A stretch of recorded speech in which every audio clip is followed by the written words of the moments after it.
Hello, everyone. On behalf of Women in Leadership, Alberta chapter, welcome to our podcast called Lead Beyond Today, where we support women with tips, tools, and insights to empower them to greater potential in their leadership journey. I'm Shannon Mayer, founder of Creative Impact Consulting. I'm an executive and leadership coach and a human resources and leadership development consultant and a proud committee member of the Women in Leadership Alberta and co-chair of the Calgary chapter. Hi, everybody. I'm Heather Thompson, founder of Heather Thompson Consulting Services and co-owner of LumaLead.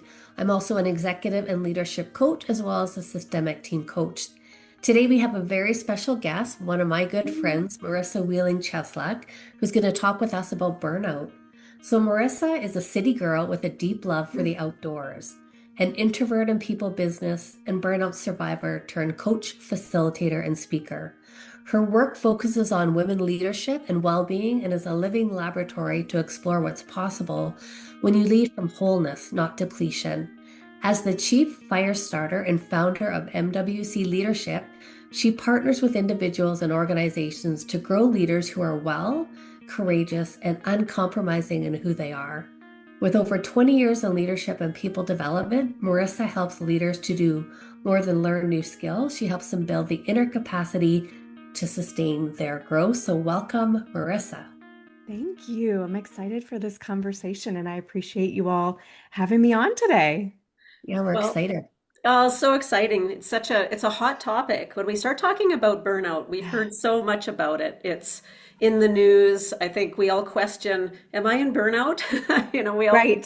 have those conversations. But today I know we're going to get under the hood a bit and explore that. So excited. So Yeah. getting started here. So curious, Marissa. So as a burnout survivor, that must have been a real journey of learning and self-awareness. What was the signal that woke you up to your own burnout, and how does that change the way you lead? Yeah. I love this question and I want to be fully transparent with you all and Heather knows this, but I have really experienced burnout twice in my life. So I'm a burnout survivor times two. And the first time it really happened, it was in 2019. I had just navigated having a baby in 2016, and we were engaging in a organizational restructure at the organization where I was at. And one of the things that I love, there's a woman named Christina Maslach, and she is a social psychologist. She's out of the UC Berkeley, and she is one of the people that has really helped to set the gold standard for what we call burnout. And she talks about this erosion of the soul, and I think that's what I experienced that first time was an erosion of the soul. And when I left, people were like, Marissa, why are you leaving to take, to take care of your well-being, to take care of your health? And I was like, I have nothing left to give. I am emotionally, mentally, physically, and spiritually exhausted. And I think what I recognize now is that my soul had eroded. I had lived in those moments of if I can just get to, right? If I can just get to the end of this project, if I can get to the weekend, if I can get to that vacation, if I can get to next week, if I can get to the end of today, right? And I think that's really what had happened because I had been compromising myself and my well-being. So that was burnout number one. And I think one of the biggest signals there was really coming home from work every day crying to my husband and just seeing that emotional depletion and that soul depletion. The second time around was most recently in the past year or so. And I think really what I was starting to see was exhaustion and brain fog and health issues. And I'm in this season of life where it's like, is that perimenopause? Is that burnout? Is that the state of the world? Like, what is that? And really, after I started sitting with it, again, I was ignoring my body and not listening to it. And I think that's what I'm doing differently now. I'm setting some boundaries. I'm listening to my body. I'm listening to those whispers that are inside of my body. I'm asking for help, which I think is huge, especially as women. And so I think those are some of the signals, just paying attention to my body, paying attention to my well-being really helped to kind of surface the burnout that I was experiencing. Mm. Just using the terminology, sitting with it, and paying attention. And that's not something that we do well. It's, yeah, if I can get to, or just, oh, I'm just tired right now. Yeah. Interesting. Okay. Yeah. I think that's such a good point is that we, especially as women, we are really good at naming what we do, but we are not really good at naming who we are being. And I think we have to create that space to really think about who am I being? Who do I want to be? I mean, I think that's really important part of the burnout recovery process too. Yeah, I love that. And I think that, many leaders, I think they know that they're burned out or they suspect, right, that they're burned out, but they don't really do anything about it. So why? What do you think keeps smart, capable women stuck in burnout, even when we know better? Yeah. I think there's two things. Well, I want to name two things right here. One is I want to define what capability and what capacity are and how those two things are different. And I think that's when burnout happens. So, capability is what you can do, capacity is what you can sustain. And burnout happens when the two fall out of balance, right? And so I think that's part of it because, especially as smart, capable women, Yeah. brilliant women, we know better. But I think a big part of that is fear, right? Admitting that we are in a state of burnout feels like failure. And I will be honest, in this most recent time, I felt like I'm a burnout expert. I know what burnout looks like. And I was still afraid to admit that I was burned out. I think the other thing is that we are afraid that if we stop doing, that everything is going to fall apart. And I think that stems from this belief, especially again, as brilliant women, we're smart and capable and doing amazing things in the world. I think we have this idea that our worth equals our output, or our worth equals our productivity. And Yeah. so it's like if we stop doing, if we stop producing, who am I? So one of the questions that I often will ask my clients when I'm working with them in a coaching capacity is, who are you without all of the titles? Like if you had to introduce yourself to me, who would you be without that title? And I think that's really important, but I think it's that fear and that conditioning that really keeps us in that stuck in that burnout spot. Yeah. And what I'm hearing too, Marissa, is a little bit about that identity, like that identity piece. Who am I, right? And like you said, with the Yeah, titles and with that, and pushing us for this drive for do more, be more, and just that pressure to keep moving forward. yeah, Yeah. yeah. Yeah. Yeah. I also want to say here that I think a lot of times we don't have, especially as women, we don't have role models that are modeling what sustainable leadership looks like. We only see those folks that are grinding it out and that are taking on way too much and that like you hear that old thing that about busyness equal is like a badge of honor and like I'm so busy I've got to get all these things done. And so we don't have models that we can look to for sustainable leadership and what that looks like and being able to honor our capacity. We just have keep doing, keep doing, keep doing models. Yeah, it's always interesting. There's such a link to our identity and self-worth on what we're accomplishing or what we think we need to, and how others perceive us. And this brought me back to my career, leading, HR initiatives, in my career is always having conversations with individuals who just won't take vacation. They've got Yes, vacation piled right up. And it was, what would fall apart if you were to just take 2 weeks with your family, right? right. And it was always an interesting discussion. And even with my clients now, it's "Well, I've got a 2 week vacation. It'll be good to chill, you know. Right. But but there is this idea that if we just get better at time management or that self-care or taking that time off, burnout will just go away. Love to just hear your thoughts on that thinking and why that doesn't always work. Yeah. Wouldn't it be great if that was the case? If that was the case, if we just took that Yeah, long, that yeah, 2 week yeah. Take some vacation? time. Yeah, if we just took that 2 week vacation and boom, poof, it was all gone. What I would say here is that the time management, the self-care, those are great. I also think that those are surface level solutions to soul level problems. And I think that's where we're missing the mark. We are performing wellness. We are using our Calm, app, our mindfulness apps. We're going and doing yoga, and those are all great things. But I think what we have to look at is that burnout is a systemic challenge, and it is also a personal challenge. And so we have to look at it from those lenses. I don't, I think looking at your time management can be helpful, but again, that's not going to fix that belief that your worth equals your output. So that's part of it, is taking a look at that. I also see this habit where people are like, oh, well, I need to go to yoga, or I need to set my insight timer and do my meditation for the day. And then it almost becomes one more thing on the to-do list, one more thing that I can fail at, right? I see that a lot. Like, I can't do this. I can't figure out why I can't get consistent with this. And so then it becomes another thing that we are failing at.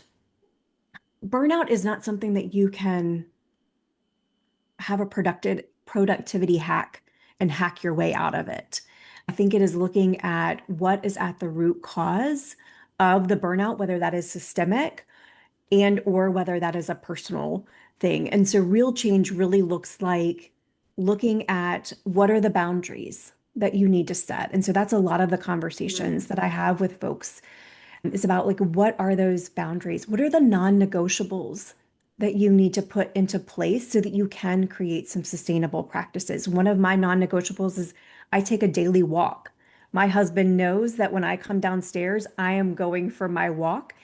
That is not negotiable. We figure out how to make that work because that's what allows me to show up fully and wholly. I think also being able to name what is yours to do and what is yours not to do, and being very clear about that. I think those are better ways to address this issue of burnout, looking at what are some of those root causes that is perpetuating or fueling that burnout. Yeah, totally links back to your comment about capacity and capability, Yeah. right? Yeah. And where the boundaries lie in addressing those. Absolutely. And I think that's Yeah. what we've got to look at, is what are those sustainable routines and systems that you can put into place so that you can show up, like I said, fully and wholly and authentic as well. Yeah. What's the question that you wish more women would ask themselves about their burnout, but they don't ask themselves? Yeah. So this is I think this throws people for a loop. So I'm gonna offer this. I often wish that people, especially women, would ask the question about what causes you to be resentful. And I think, especially as women, we have been conditioned to not get angry, to not ask for what we want. And we have a lot of resentment. And I think sometimes that resentment can be a cue, it can be a signal to the fact that maybe a core nutrient, something that you need to make you feel alive and something that you need to make you feel whole, is missing or is not being met. And so that is a question that I wish that women would ask, is, where am I experiencing resentment, or who or what am I resentful about? And again, we don't often want to talk about that because that's, a dirty word or something. But I think it's something that can really be beneficial. Yeah, I think that that's such a key point because I think about my journey and I have experienced burnout as well. And I think that's the big question around that. I think for me, that awareness around resentment. And so starting to see a different side of me that I typically, how I typically show up. So I think that that's a great question for people just to create that awareness and start thinking about it. Yeah, I even start to pay attention to that. Like when I'm feeling overwhelmed or overloaded, I'm like, okay, what am I resentful about? Why am I angry? Why am I frustrated? because I think that that often gives me those signals that I need to be paying attention to about what's draining me, what's taking my energy away, and how is that taking me away from the things that light me on fire, that really light that joy inside of me. So in kind of addressing, you mentioned it, a systemic. Is burnout a personal problem or a systemic one? You alluded to a systemic as a potential, and if it is, what can individual leaders do about it? Yeah, I think it's both. I think it's a both and. I think it is a system issue, and that we've got organizations that are not creating space for women to and marginalized communities to listen to themselves, to be heard. I think it can be also a personal challenge, right? Or a personal issue because we have not put those boundaries in place. We haven't said, this is what I need in order to be fully whole in this space. And so I think individual leaders can really help by being a voice for those systemic challenges that are in place and paying attention to those and helping folks to negotiate those, being an advocate. Mm. I also think that it's about paying attention to what you need and what is fulfilling for you. But I think it is a both and I think we've got a lot of work to do on the systemic part. And so, part of it is Mm. we are doing a lot of individual work, and I think that we are giving folks then the tools to be able to create the systemic change. But I still think we've got a lot of organizations and companies and businesses that are not set up where well-being is the foundation of the company. And we really are seeing that if your people are not well, if they are burned out, if they are disengaged, if they are disconnected, then your organization is not going to be well. And so I think that there is a cause and effect in a relationship there that we have to pay attention to. So we have to make sure that we are addressing both. Well, it really kind of makes sense when you think about just organizations in general, and organizations are people and leaders, obviously, Yeah.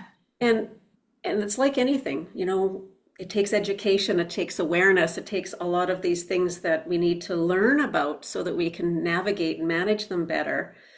You know what? So I'd be curious on your thoughts, for the individuals listening in here today. What is that one thing that they can do from our conversation, or anything that you would suggest that they could enact right away to start thinking about their own burnout? And then on the flip side of that is organizations, leaders in organizations, if they're kind of thinking about whether they have that awareness or any of those tools in place, where would they start? So it's kind of a two-pronged question, but Yeah. Yeah.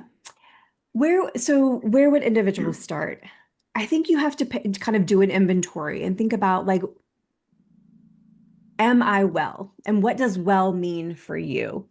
And I think that that's a really important question. My mantra is, if you are not well, then your people aren't well, your team is not well, your organization is not well. And so that well-being component is really important. So I think for individuals, there's a lot of different things, right? It's looking at those boundaries. Where do you need to put those in place? I think it is looking at those core nutrients. What are those qualities? What are those energies that are really lighting you up? I think it's also looking at those inner critic messages. What are those messages that are telling you that you're not good enough, that you have to continue to do more and be more? So again, that kind of equates to that worth equals your output or your productivity. I think for leaders and organizations, I think it's really paying attention to your people. And one of the things that I think is so important is that if your folks are not performing well, if they seem disconnected, if they feel unengaged, get curious, right? I think that is something that we can all embrace. It's not about, what's wrong with you. It's about what's going on. What can I take off your plate? What resources do you need?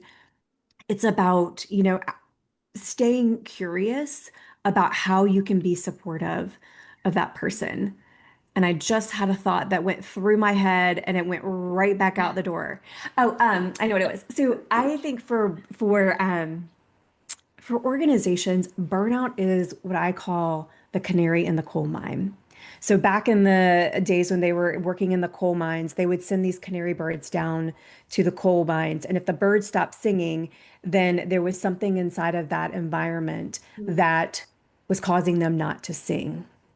And so then they would know that there was something toxic going on in that environment and they needed to get the folks out of the coal mine.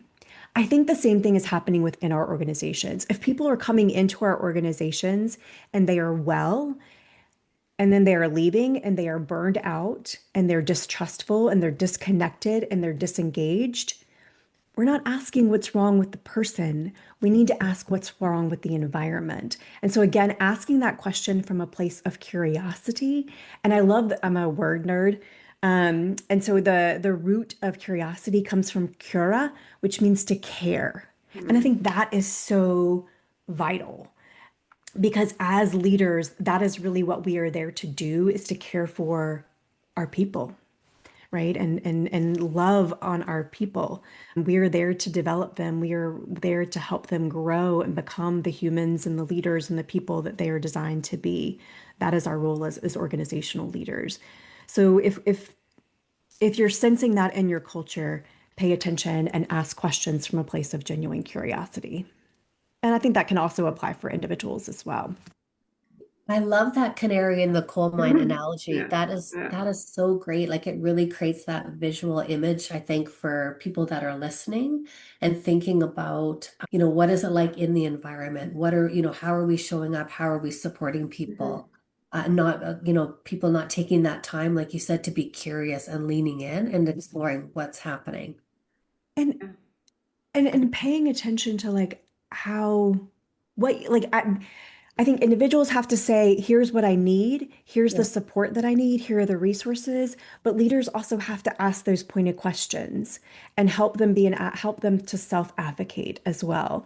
And sometimes that may not be a reality. And so if they can't get the resources that they need, what needs to shift so that folks can feel less of that burnout and that burden because as we talked about at the beginning, it's this is a conversation that we are having in our organizations. And I know it's become this kind of big buzzword, but it is something that we really need to be thinking about on an individual level as well as an organizational level because it has an impact and a toll on both. Yeah. Mhm. Very insightful. Thank you. Yeah. Yeah, thank you. This you can tell, I hope you can hear the passion. I get excited Yeah. about this topic. It's Yeah. a topic that I could definitely talk about all day, but I think it's such an important one, and it's a conversation that we definitely need to be having again, both on an individual and collective level. Yeah, and I love the work that you're doing, like both individually and with organizations. And so if somebody wanted to work with you or reach out to you to learn a little bit more around, ways that you could support an organization around this topic, how would they connect with you? Two ways. One, my website, which is mwcleadership.com. And then also, I am over on LinkedIn, Marisa Wheeling Chesluck, and I know that's a mouthful, but I'm over there. Yeah. I've actually just started a series that I'm really excited about that I post on Fridays called On Fire, where I'm talking about a lot of these issues that are lighting me on fire, good and not so good, but real conversations that we need to be having because I think there are a lot of things that are going on, like burnout, that we need to be bringing to the surface and addressing at the soul level as well. And when I think we bring these to the surface, it really makes some people go, "Phew, you know what? I'm not alone in this feeling, or this is what I'm feeling, right?" And Yeah. sometimes people don't have that awareness. So, coming and talking with us today and sharing some insight with us, I think there'll be listeners that'll be like, okay, this is what I'm feeling, right? Because they're not sure. Yeah, and that's such an important point, and that's something that I really want to drive in is that you are not alone when you are going through this burnout journey. And like I mentioned, I have been through this twice, and everyone deserves support. You don't have to go through this alone. Ask for help. It is not a personal failure if you say that I am burned out. It doesn't mean that you've done anything wrong. I really think that it is almost the beginning of change, again, whether it's individually or in the organizational level. I think it is an opportunity for good change. And we do need to be having these deeper conversations about how this is impacting people, Yeah, ultimately, people. Yeah. Yeah. sure. Yeah. This has been such an insightful conversation, and I know we could absolutely stay here for a Yes. long while and really, get under the hood even more. But, we hear so much about burnout, and there's so much to understand about this topic. So we so appreciate you, Marisa, for taking the time to share your work and ideas that will help us all think very differently about our well-being. Yes. Thank you so much. Thank you for this conversation and thank you for bringing a spotlight to this challenge and this issue. Yeah, thanks, Marissa. And I want to thank everybody else for tuning in to Leading Beyond Today, Will Alberta. We're empowering women in leadership all across Alberta. And so we hope today's episode has inspired you to lead with confidence and purpose. Remember always that your voice matters, your vision is powerful, and your leadership shapes the future. Together, let's continue to break down some barriers and pave the way for a brighter tomorrow. Thanks, everybody, for joining. Bye now. Bye.